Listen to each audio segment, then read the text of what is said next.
ketoke kowe kuwi bocah desa omongane kasar ning bareng dirasakake tinemune jebul omonganmu bener omonganmu mentes Bilawa aku ora susah mbok alem aku ora mendem pangalembono aku matur witing klapa sak lugune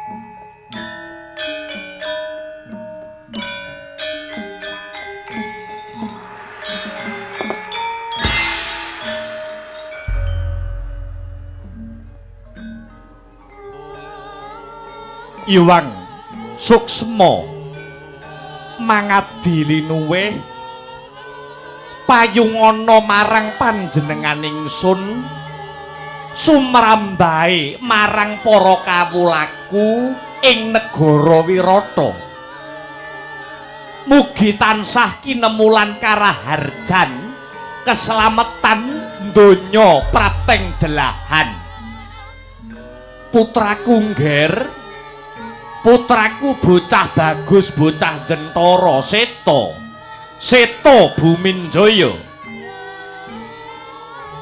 kawula nuwun wonten tinimbalan ingkang adhawuh Kanjeng Rama Dewaji Prabu Matswapati Amiji kang putrapun Seta Buminjaya tak kandhani ya Seta dadi pimpinan kaya bapakmu Matswapati iki ora enteng sesanggeman kang sarta pakaryane pimpinan kudu bisa netepi tembung sabda pandhita ratu tegese sipating pemimpin utawa sipating nalendra ora kena goroh Pindhawe Kresna ingkang tumetes ana dlancang seta yekti datan kena den ilangi yen kandha iya ya iya yen kandha ora ya ora mula ing ripalungguhan iki bapakmu Matswapati wis kadung ngucap saguh apa sing kaweca kudu bisa sembada Seta nuwun inggih Kanjeng Rama pamanmu ing kepatian ya kuwi Kincaka Rupa lan Rupa Kinca bakal nganakake tontonan kang donya urung tawana jagat durung nate mulat tontonan mau ya kuwi wujute adon-adon jago manungsa pamanmu Kincaka Rupa lan Rupa Kinca wis padha nyiyagakake jagone ora ana liya ya kuwi pamanmu Rajamala tah dene babakan jago saka negara Wirata iki bakal tak pasrahke sak utuhe marang jeneng sira putraku Seta Buminjaya Seta apa kira-kira wis kasembadan jeneng sira anakku Seta ngentuke jago minangka kekuwatane negara Wirata iki wis antuk jago apa durung Ger Seta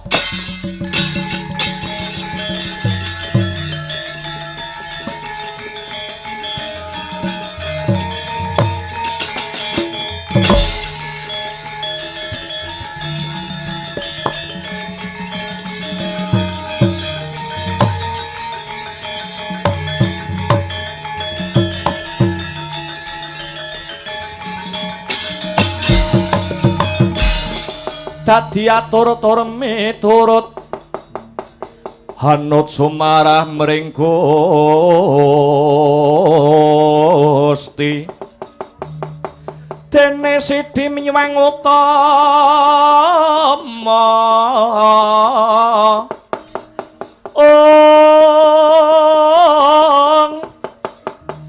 panindak ing praja ngadil bejo dadi bandara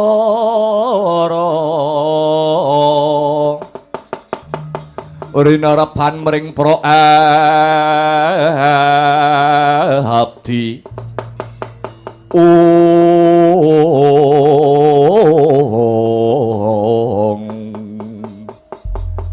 Kanjeng Rama nuringgih babakan punika ingkang badhe kula andharaken dhateng paduka Kanjeng Rama Dewaji Prabu Matswapati awit pangestu paduka Kanjeng Rama ing ripalenggahan sakmangke kang putra paduka pun seta Buminjaya sampun angsal sawung utawi jago minangka kekuatan praja Wirata sakmangke Kanjeng Rama. Dadi seta ing ripalungguhan sakmengko wis entuk gawe nuwun inggih sampun Kanjeng Rama. Banjur jago sing kok entuke bocah saka ngendi seta? Jago angsal kula pados nuwun inggih saking negari Wirata mriki piyambak Kanjeng Rama. Ingkang mapan wonten ing dusun Pejagalan. Atmajanipun Ki Jagal Walakas ingkang nama pun Jagal Abilawa Kanjeng Rama. Jagal Abilawa lakar kados mekaten. Lah banjur Kanjeng Rama punapa dipun keparengaken Jagal Abilawa marak seba wonten ngarsa paduka Kanjeng Rama Dewaji. Ya seta, aku kepengin ngerti, aku kepengin sumurup kaya ngapa jagone Ratu Wirata Prabu Matswapati. Nanging nyuwun pangapunten Kanjeng Rama saderengipun gandeng Jagal Abilawa menika lare saking dusun utawi lare saking desa radi kirang babakan tata krama tuwin yuda negara trapsilaning basa radi kirang nanging lare menika pun Jagal Bilawa ketingalipun tiyangipun saged pinercaya awit ndarbeni jiwa ingkang jujur ngapusi ya ora gelem diapusi nun inggih mboten purun Kanjeng Rama. Mangkono seta lakar kasinggihan. Yen pancen mangkono aja ninggal marang hambeke satriya tanah Jawa. Mara gage timbalana si Jagal Abilawa dina iki uga kon ngadhep marak ngarsaning sun Ratu Wirata Prabu Matswapati seta Buminjaya.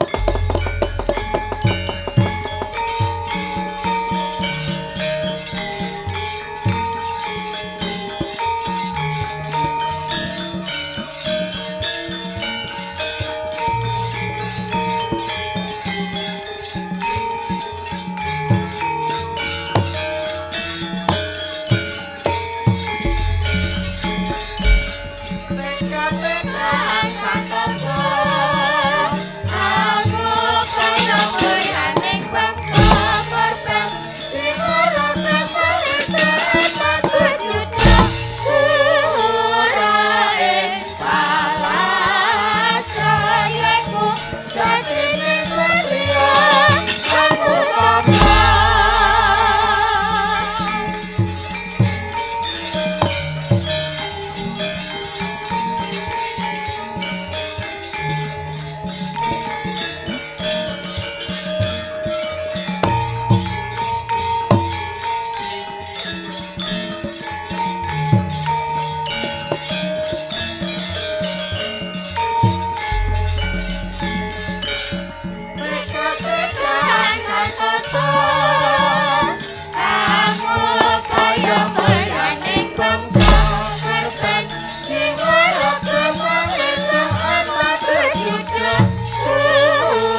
sewaka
mijil langenira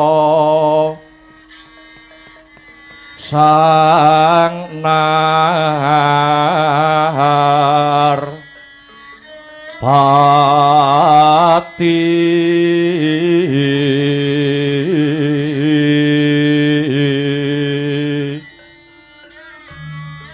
lampah hira alon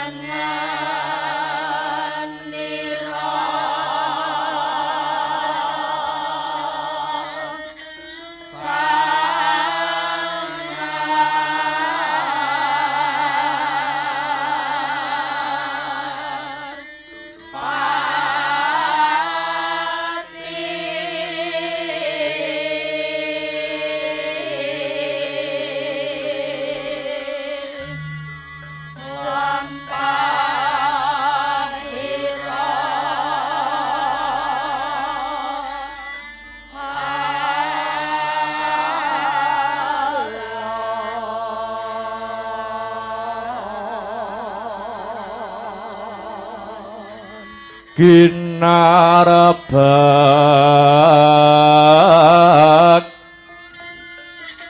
badaya yuwarna nira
Sari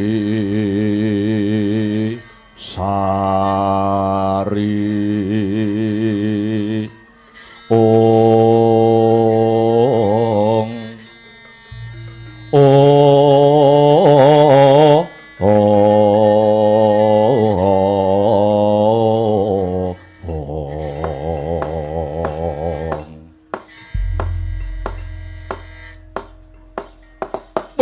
ladalah jagat Dewa Bathara ya jagat Pangestungkara anak kungger kulup Seta Seta Buminjaya wonten dawuh Kanjeng Rama Dewaji Prabu Matswapati iki to sing kok kandhakake bocah saka dusun Pejagalan sing bakal dadi jagone wong Wirata.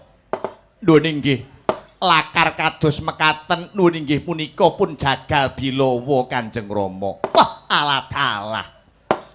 Nyawang wujute wae aku wis percaya yen bocah iki bakale bisa nandingi kridane jago saka kepatihan pamanmu si Rajamala.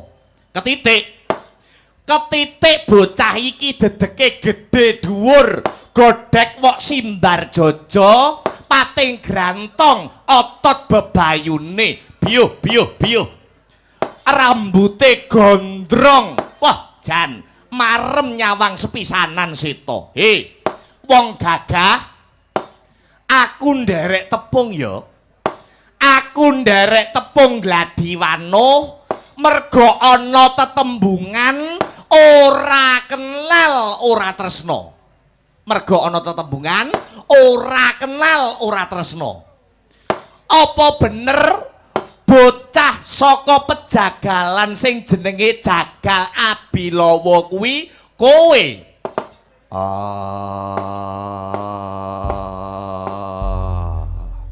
Wah, ladalah. Ngreng wae donyane kaya arep lindu. Kowe takon karo aku. Ya, kowe sapa bocah gagah? Pancen bener jenengku Jagal Abilawa. Jagal Abilawa ki kowe. Ya pancene kaya mangkono. Kowe bocah saka ngendi? Saka desa Pejagalan. Anake Ki Jagal Walakas. Ladalah. Kok aku lagi ngerti iki. Yen to jebule duwe kawula sing gagahe kaya mangkene. Pancene aku Jagal Bilawa ora tau metu saka omah. Lah terus yen Jagal Abilawa ora tau metu saka omah, gaweanmu apa Jagal Bilawa?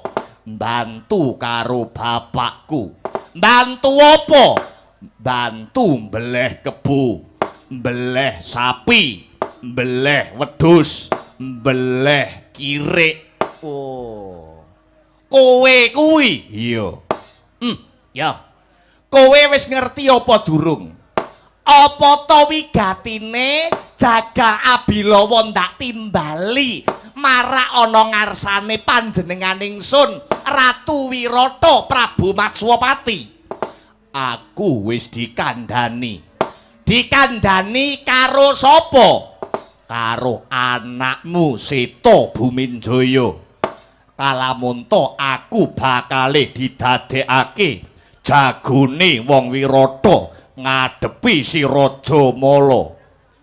Yen kowe wis ngerti apa to sing dadi darunane, kalamunta kowe jagal Bilawa bakal didadekake jagone wong Wirata, apa kowe saguh jagal Bilawa? Yo, aku saguh. Dasarmu apa? Dasarmu apa? Wewatonmu apa? Kok kowe saguh dadi jagone wong Wirata? Aku ngrumangsani lair ana negara Wirata. Aku mangan ngombe wulu wetu saka Wirata. Ana pengayomane ratu Gustiku Prabu Matswapati ya kowe kuwi. Mula aku dadi bocah nom-noman, duweni kewajiban labuh marang negaraku. Yen to negaraku butuhake aku, aja to mung bandaku, nyawaku bakal tak udhokake kanggo srana jejeking kekuatan negara Wirata kene. Weh, ladalah. Ya. Ketoke kowe kuwi bocah desa, omongane kasar, ning bareng dirasakake tinemune jebul omonganmu bener, omonganmu mentes Bilawa. Aku ora susah mbok alem. Aku ora mendem pangalembana. Aku matur witing klapa sak lugune. Jagal Bilawa duweni prasetya yen to urip ana salah sawijining negara, aja nganti duweni pitakonan negara wis menehi apa menyang kowe, nanging pitakone genti diwalik, kowe wis labuh apa menyang negaramu. Wah, elok Bilawa, kowe elok. Wah, kowe ora salah, Seta. Kowe ora salah duweni jago sing kaya mangkene. Kowe ora salah, Seta Buminjaya. Nuwun inggih ngestoaken dawuh Kanjeng Rama.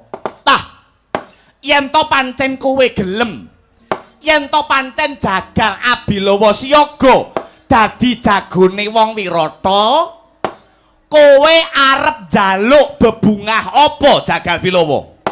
Kowe arep njaluk Raja Brana? Apa kowe njaluk derajat pangkat? Apa jagal Abilawa njaluk kelungguhan?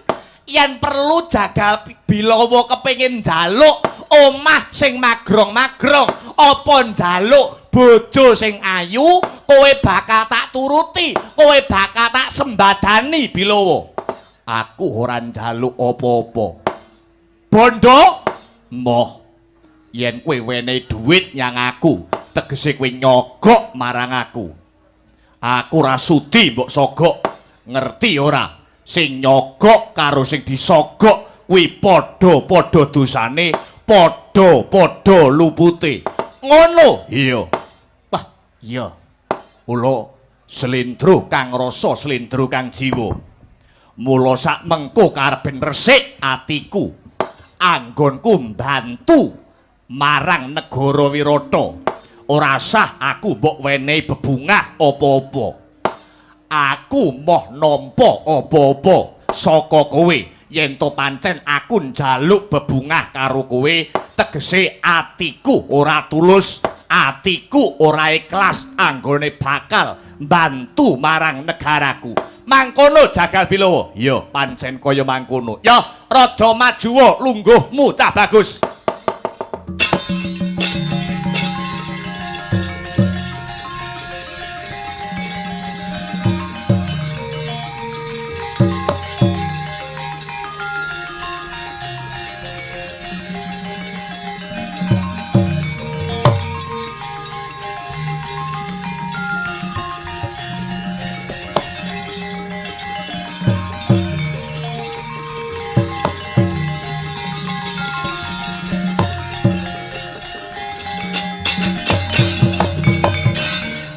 Bremara mangosomya ngambreng Gati karunaning kaswasih ring marga Hamalatgung Risang ganda wastrat maja lengleng lalu manguladi Surya mangrangsang wayah Surya mangrangsang wayah Umyus amara wayahanto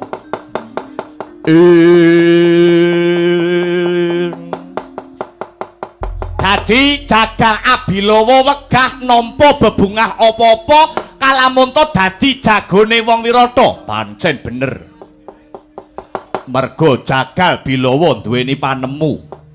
Yen ana pejabat kok korupsi, yen ana nganti pejabat kok wani mangan duwite negara. Aku ora nyalahke sak wutuhe marang pejabate. Nanging kawulane sejatine ya melu salah. Jalaran kawulane yen ra diwene dhuwit ya ora gelem nyoblos. Kawula ya melu salah, kawula ya melu luput. Aja digebyah uyah sing salah mesti pejabate sing korupsi. Ning kawulane ya melu mangan duwite pejabat, nek ra dikeki dhuwit ra gelem nyoblos matane picek.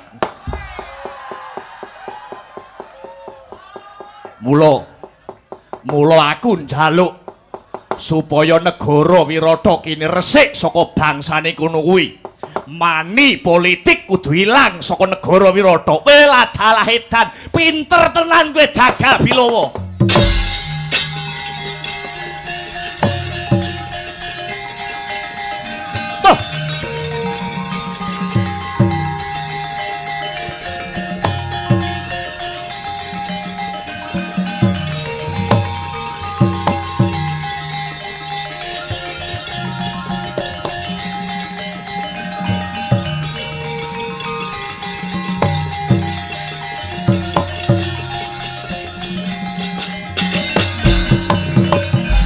Lenglenging driya mangu mangun kung kanduhan rimang lirlena tanpa kahanin lirlena tanpa kanin yen tamtu lusa yen tam tulusa mengko sang Hyang Utama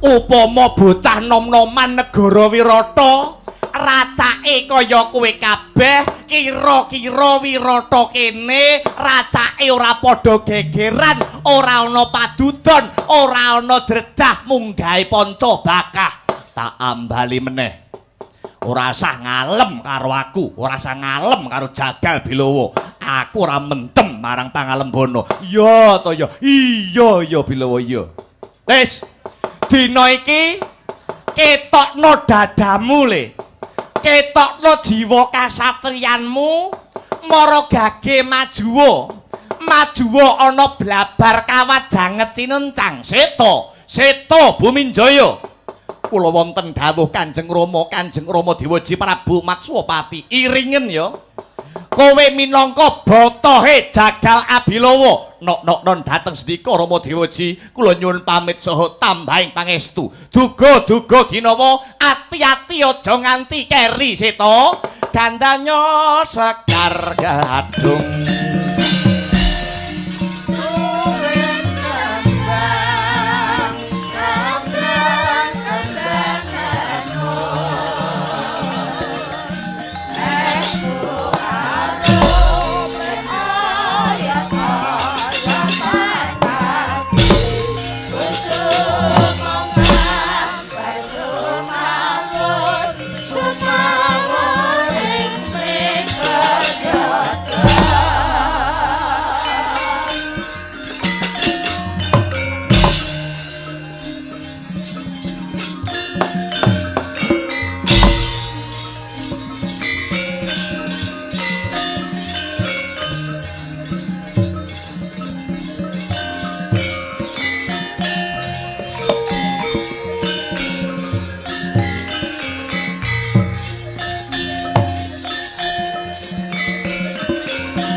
kadya ingkang winuwus ingkang mapan ana ing kepatian risang Raden Rajamala kalamun Cinandra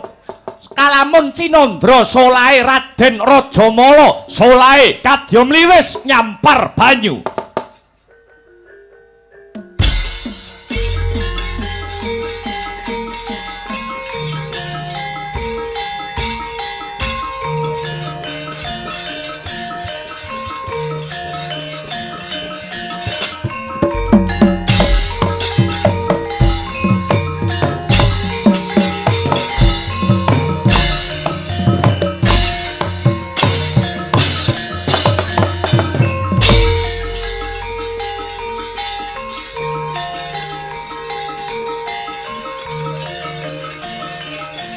Hei, hei.